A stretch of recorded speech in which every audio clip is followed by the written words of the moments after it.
आप हमारे श्री कृष्ण हैं। आप आयुध के रेगुलर वीडियोस देखते हैं, उन वीडियोस को शेयर करते हैं, उन वीडियोस को लाइक करते हैं। साथ ही व्यक्तिगत तौर पर आप ये भी बताते हैं कि इस वीडियो में ये कमी रह गई थी। आप ये भी बताते हैं कि ये वाला वीडियो अच्छा है।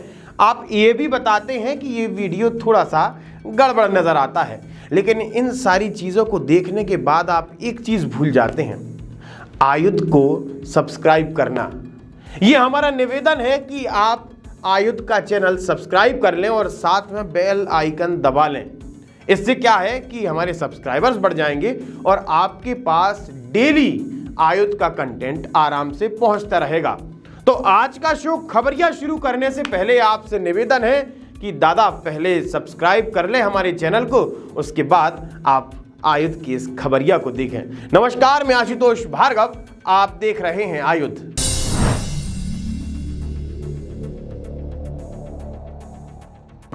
आयुध की इस खास पेशकश खबरिया में आज हम आपको बताएंगे कि राजधानी भोपाल में कहां और कैसे पकड़े गए अलकायदा के 2 आतंकवादी। इसी के साथ क्या आपको पता है कि मनुष्य का जन्म से पहले भी होता है कोई संस्कार। और आखिर में हम आपको बताएंगे कि किस वजह से दिग्विजय सिंह का खत्म होने वाला है राजनीतिक करियर। मध्य प्रदेश की राजधानी भोपाल में 2 अलकायदा आतंकवादी होने की पुष्टि हुई, जिसके बाद कलकत्ता से एसटीएफ टीम आई और उन 2 आतंकवादियों को लेकर कलकत्ता गई, जहां पर उनकी जांच हो रही है। साथ ही इस विषय पर पूछताछ चल रही है। मामला 13 मार्च 2022 का है, जब एक खबर आई कि राजधानी भोपाल में 4 आतंकवादी पकड़े गए हैं। वो 4 आतंकवादी पुराने भोपाल के ऐशबाग इलाके के थे, जहां पर वो अपना आधार कार्ड, अपनी पहचान छुपाकर लगभग 6 महीने से रह रहे थे। जिसके बाद एटीएस की टीम पहुंची और शनिवार और रविवार के बीच रात में उन 4 आतंकवादियों को धर दबोचा। बिल्कुल उसी समय 13 मार्च के लगभग कलकत्ता में भी कुछ आतंकवादी पकड़े गए थे, जिनका सीधा कनेक्शन अलकायदा से था।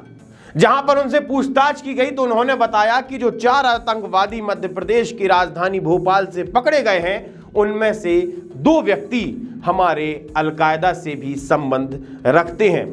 वो अलकायदा के जो आतंकवादी थे वो यहाँ पर मध्य प्रदेश में स्लीपर सेल बनाने का काम कर रहे थे। साथ ही उनके साथ जिहादी साहित्य, लैपटॉप और फोन भी बरामद किए गए थे। मार्च के महीने में जो आतंकवादी राजधानी भोपाल से गिरफ्तार किए गए थे, उनका कनेक्शन जमात-ए-मुजाहिदीन बांग्लादेश से है, जो कि भारत में पूरी तरह से प्रतिबंधित संगठन है।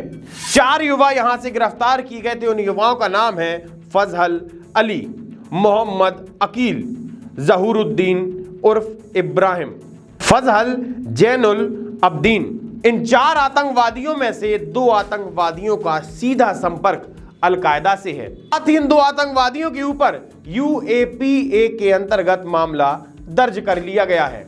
आपके आमने सामने लगातार ये खबरें आ रही हैं कि पूरे देश में पीएफआई के कार्यकर्ताओं के ऊपर, पीएफआई के लोगों के ऊपर कार्रवाई चल रही है। चूंकि वो आतंकवादियों को फंडिंग कर रहे थे, हवाला का काम कर रहे थे, टेररिज्म को बढ़ा रहे थे, जिसके चलते पीएफआई के ऊपर कार्रवाई चल रही है। लेकिन राजधानी भोपाल से 2 अलकायदा के आतंकवादी गिरफ्तार किए गए हैं। ये बड़ी खबर है। आप भी अपने आसपास देखते रहिए और चौकन्ना रहिए। जो भी अपनी पहचान छिपाने की कोशिश करे तो सीधा पुलिस थाने जाकर उसकी शिकायत करिए। अगली खबर बड़ी सकारात्मक है।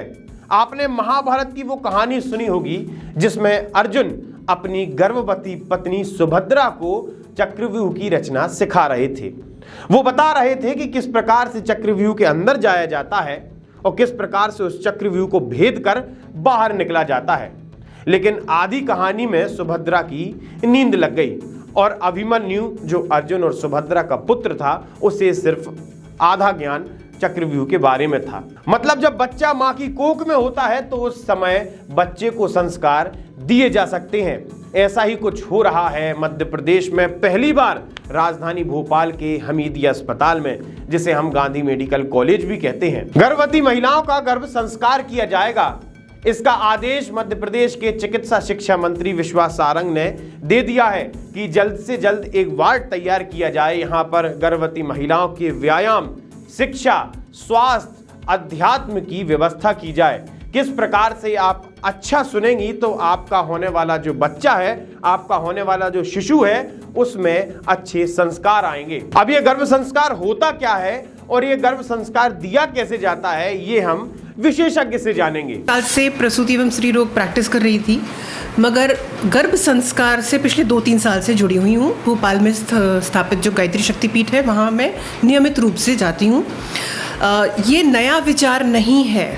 गर्भ संस्कार ये इसकी संरचना जो है अपनी हिंदू परंपरा और संस्कारों में सदा से रही है। गर्भ संस्कार इसलिए है कि हर परिवार चाहता है कि उनके घर में एक पवित्र आत्मा उस महिला, जो गर्भवती महिला है, के माध्यम से प्रवेश करे, और यही ईश्वर का अंदेशा है जब वह किसी महिला को चुनता है माँ बनने के लिए। इसलिए मातृत्व का इतना महत्व है। अब गर्भ संस्कार के माध्यम से कहते हैं, आओ गढ़ें संस्कारवान पीढ़ी। हम जैसे संस्कार उस आत्मा को देना चाहते हैं, उसकी शुरुआत हमें गर्भ से करनी होगी, क्योंकि जैसा आप समझते हैं कि आत्मा पिछला शरीर छोड़ चुकी है, अभी फिजिकल एक्सपीरियंस में नहीं आई है, लेकिन उसका अवचेतन मन, सबकॉन्शियस माइंड जागरूक है। थोड़ा बहुत हम मानसिक वाला पार्ट भी कवर कर लेते हैं, लेकिन गर्भ संस्कार की खासियत और रेगुलर मेडिकल ट्रीटमेंट से जो गर्भ संस्कार में फ़र्क है वह ये है कि गर्भ संस्कार गर्भस्थ शिशु का शारीरिक, मानसिक तथा आध्यात्मिक, ये तीनों एस्पेक्ट्स को कवर करते हुए पूरी संपूर्ण पर्सनालिटी और उसके संस्कारों का ध्यान रखता है। कहने का सीधा तात्पर्य यह है कि गर्भवती महिला को ऐसा वातावरण दिया जाता है कि जिससे महिला को तनाव ना हो, महिला टेंशन में ना आए, महिला के मन में गलत विचार ना आए, जिससे कि उसके होने वाले बच्चे पर कोई दुष्प्रभाव पड़े।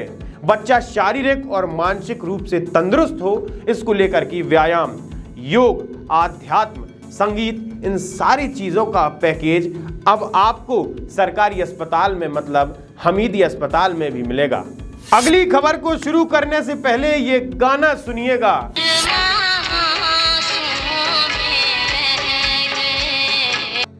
बिल्कुल यही हाल हुआ है मध्य प्रदेश के पूर्व मुख्यमंत्री दिग्विजय सिंह का।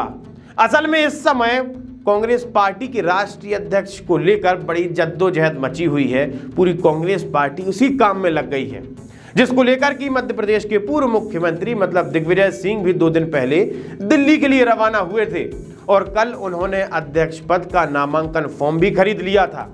रात भर उन्होंने ये कहा छाती ठोक कर कि मैं ही अगला कांग्रेस पार्टी का राष्ट्रीय अध्यक्ष बनूंगा। लेकिन सुबह सुबह वो कांग्रेस पार्टी के वरिष्ठ नेता मल्लिकार्जुन खड़गे के यहाँ मिलने पहुंचे। जब वो खड़गे के घर से बाहर निकले तो पत्रकारों ने उन्हें घेर लिया। जब उन्होंने घेरा तो सुनिए दिग्विजय सिंह ने क्या कहा। मैंने जीवन भर कांग्रेस के लिए काम किया है और जीवन भर काम करता रहूंगा। मेरी निष्ठा, मैं कह चुका हूं, 3 बातों पर मैं समझौता नहीं करता। पहली बात, दलित, आदिवासी और गरीब का पक्ष, इस पे मैं समझौता नहीं करता। दूसरा है सांप्रदायिक सद्भाव बिगाड़ने वालों के साथ मैं कभी समझौता नहीं करता, उनके खिलाफ मैं लड़ाई लड़ूंगा और लड़ता रहा हूं। तीसरा, मेरी प्रतिबद्धता कांग्रेस और नेहरू गांधी परिवार के साथ, इस पे मैं समझौता नहीं करूंगा।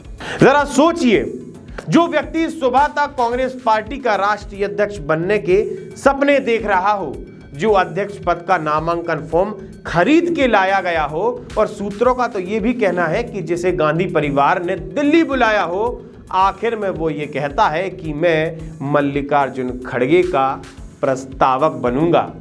ऐसा क्या हुआ खड़गे से मुलाकात के बाद कि दिग्विजय सिंह के स्वर बदल गए और दिल के अरमान आंसुओं में बह गए। लेकिन आप हमारे साथ जुड़े रहिए और देखते रहिए खबरिया। आप हमारे चैनल को सब्सक्राइब कर सकते हैं, फेसबुक पेज को लाइक कर सकते हैं, साथ ही इंस्टाग्राम और ट्विटर पर हैं, आप हमें वहां फॉलो कर सकते हैं। और दादा, हमारे चैनल को सब्सक्राइब भी कर दीजिए। आपका बहुत बहुत धन्यवाद।